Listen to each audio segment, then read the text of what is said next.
요한복음 19장 3절이 아니라 30절이요. 요한복음 19장 30절입니다.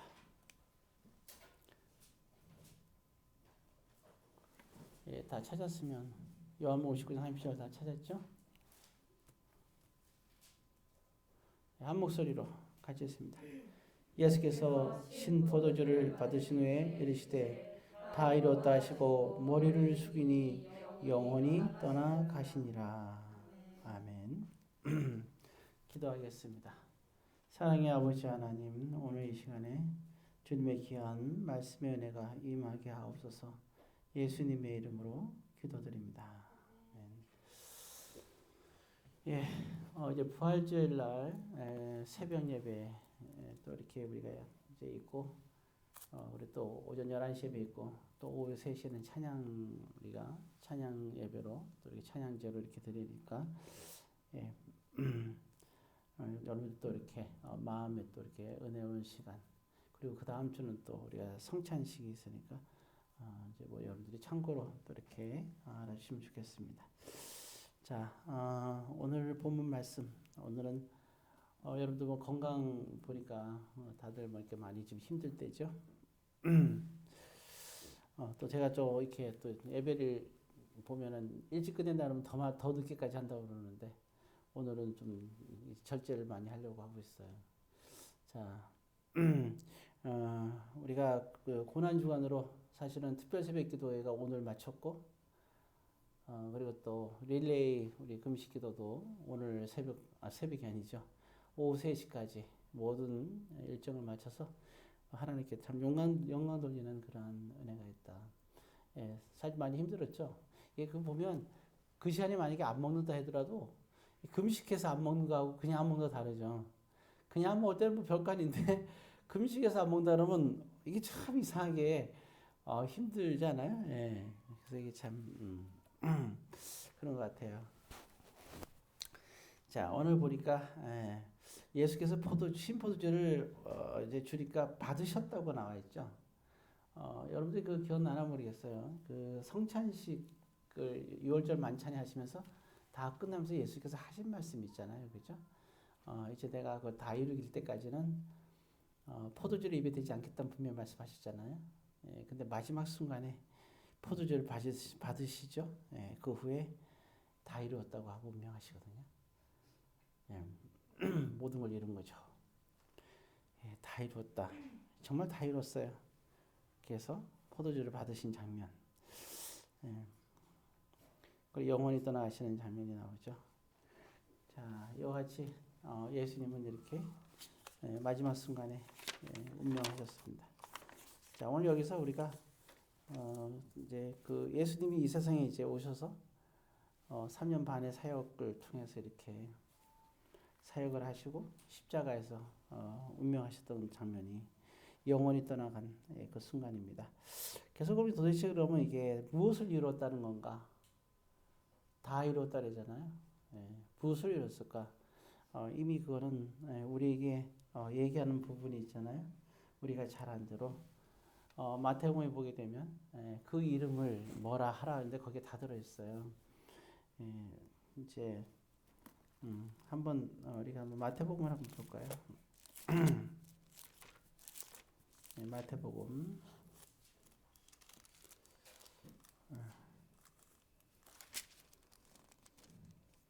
자, 거기 보게 되면 그 예수님의 이름이 두 가지가 나오죠. 하나는 그대로 우리가 잘 아는 대로 뭐라 나옵니까? 예수란 말이 나오고, 또 하나가 뭐가 있어요? 마태복음 1장 21절에는 예수란 이름이 나오고, 또 하나 나오는 게 23절에 또 나오죠. 임마누엘입니다. 예.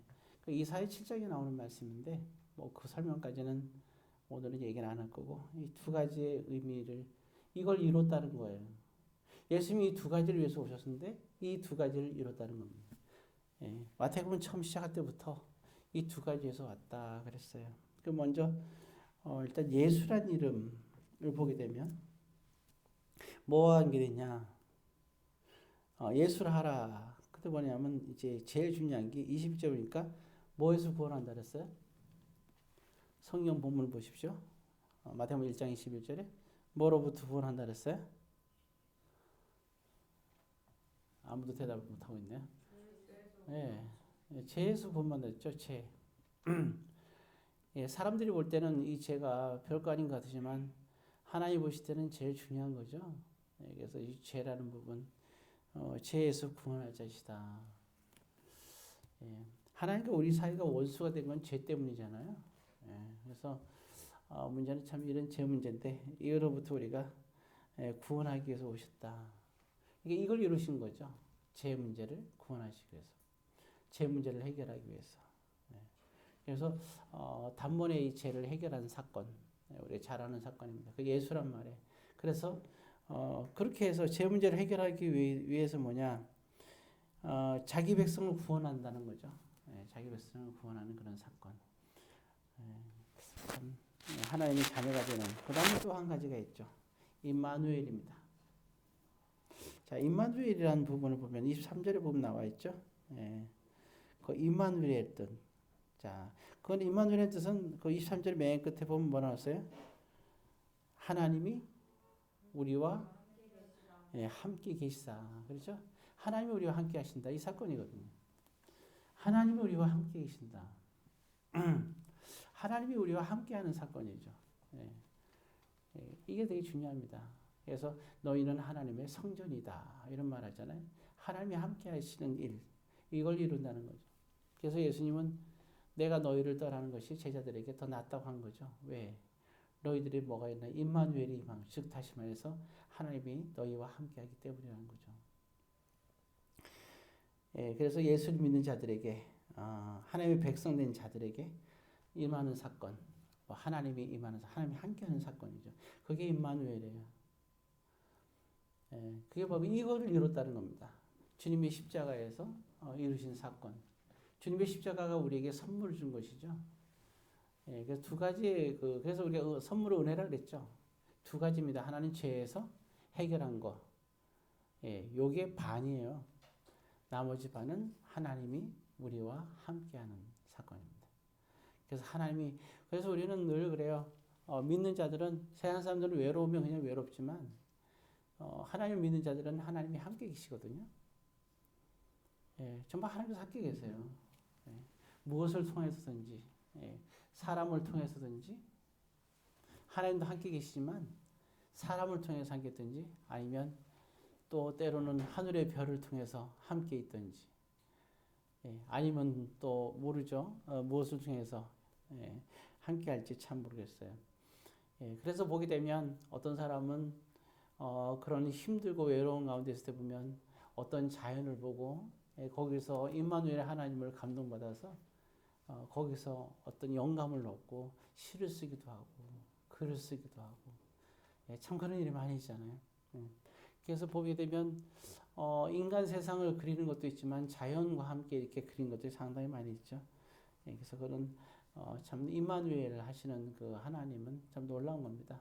그리고 또 중요한 거는 우리가 어떤 아무리 어려운 일이 있다 하더라도 그 당시는 어려울지 모르지만 그 어려움의 강을 건너는데 하나님이 함께 계신다는 사실을 함께 간다는 거죠.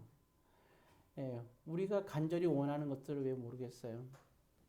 그걸 이루도록 하기 위해서 하나님은 정말 우리가 기도하면 먼저 안타까워하고 우리 안에서 함께하면서 그게 이루어지길 바라는 거죠. 그래서 우리는 항상 마음이 강해야 되고 마음이 담대해야 됩니다. 두려워하면 안 돼요. 풍랑이 일어도 배가 흔들려도 우리는요 성령 하나님과 성령님 안에서 예수님이 함께하기 때문에 우리는 늘 항상 담대할 수가 있어야 됩니다. 그리고 염려하지 말아요. 왜냐하면 하나님이 저와 여러분과 함께하기 때문입니다. 비록 그걸이 엘리야가 아무리 힘들고 어렵고 광야로 갔을 때 그게 힘들고 외롭고 슬퍼했지만 분명히 일깨워주는 것은 뭐 그러잖아요. 나는 혼자입니다. 외롭습니다. 했다 했잖아요. 그래도 불구하고 하나님이 함께 하신다는 사실입니다. 정말 광야에서 이렇게 먹을 것이 없을 때 떡을 주고 물을 주면서 40주야를 힘을 내서 걸어오게끔 늘 함께 하잖아요. 천사를 보내서 하나님 함께 하시는 하나님. 그게 비단 엘리야뿐만 아니죠. 그리 시냇가에 있을 때 그곳에 숨어 있을 때도 시냇가에 물을 먹고 까마귀를 통해서 떡과 고기를 주는 사건은 그는 까마귀가 주는 게 아니죠. 하나님께서 주시는 거잖아요. 하나님께서 함께하는 겁니다. 이 함께하는 그러한 하나님, 그게 바로 임마누엘입니다. 그게 우리는 늘 잊지 마세요. 언제 어떤 상황 속에서도, 특히 절망적인 상황 속에서도 하나님이 나와 함께한다는 사실을. 그리고 나에게 가장 귀한 사람들, 나에게 물질을 공급해 주던, 아니면 나에게 어떤 사랑을 기피해 주던, 착각하지 마세요. 까마귀가 아무리 나에게 먹을 걸 갖다 준다 하더라도 그리스도께서 나오는 순간, 사르밧 감옥에 가는 순간 그 까마귀는 내 앞에 나타나지 않습니다. 그렇지만 우리는 참 어리석어서 그 까마귀를 잊지 못해요. 마치 요나가 박넝쿨을 잊지 못하듯이. 무슨 얘기냐면 그 까마귀가 귀하지만 그저 떡과 고기를 갖다 주는 게 얼마나 그 까마귀가 귀해요. 그러나 그건 하나님이 함께하는 사건인 거예요. 하나님께서 주시는 거예요. 까마귀도 귀하지만 함께 주신다는 걸 잊으면 안 돼요. 까마귀는 항상 있지 않아요. 물이 마를 때까지만 있는 거예요. 근데 우리는 마치 영원히 있을 것처럼 해요. 정말 그러니까 여러분들은 남은 생애를 살 동안에 정말 하나님을 위해서 그리고 늘 섬기면서 그리고 여러분들이 믿음으로 강하고 담대하고 또 항상 감사하고 기뻐하면서 그래서 또 그것을 위해서 여러분들이 기도하면서 그래서 날마다 기도하고 날마다 경건 생활을 해야 되는 게 거기 있는 거예요. 왜냐하면 날마다 기도하지 않고 경건 생활 안 하면 자꾸 세상적인 생각을 얘기하고 약해지고 믿음에서 떠나고 그리고 하지 말아야 될 말들을 하게 되고 하지 말아야 될 분노를 하게 되고 하지 말아야 될 형제에 대해서 미련한 놈이라고 할 수밖에 없게 되는 게 그게 바로 이 죄된 저와 여러분들의 모습 아닙니까? 하나님이 함께한다는 그 사실 그걸 꼭 기억하고 오늘 두 가지 다 이뤘다는 것 이미 일어났어요. 이제는 우리가 응답만 하면 됩니다. 여러분들이 죄에서 구원받는 사건 그리고 임마누엘 여기는 여러분들은 다 죄의 구원을 받은 사람이에요. 그래서 50%는 다 이뤘어요. 이제 나머지 50%가 있는데 임마누엘의 삶을 살아야 됩니다. 그래서 성화의 삶을 살아야 되는 거예요. 어떻게 살 것인가 중요한 겁니다. 하나님의 자녀가 된 우리가 어떻게 살 것인가 그건 임마누엘의 삶이 돼야 됩니다. 여러분 임마누엘이 없는 하나님이 없다고 하는 삶을 살지 마세요. 하나님과 함께하는 삶 하나님이 여러분과 함께하고 있어요. 함께하는 삶을 사시기를. 설사 우리에게 두려움이 온다 하더라도 하나님이 함께함을 여러분들이 믿고 그리고 기도할 때도 마찬가지고요. 늘 항상 그 깨달음을 여러분들이 갖고 승리하며 살아가시기를 주의 이름으로 권면합니다. 기도하겠습니다. 사랑의 아버지 하나님 오늘도 우리가 죄로부터 구원받은 하나님의 자녀된 우리가 임마누엘의 하나님과 함께 늘 감사와 기쁨으로 늘 경건 생활을 통하여 깨어 있으면서 살아가게 하여 주옵소서. 예수님의 이름으로 기도드립니다. 주기도문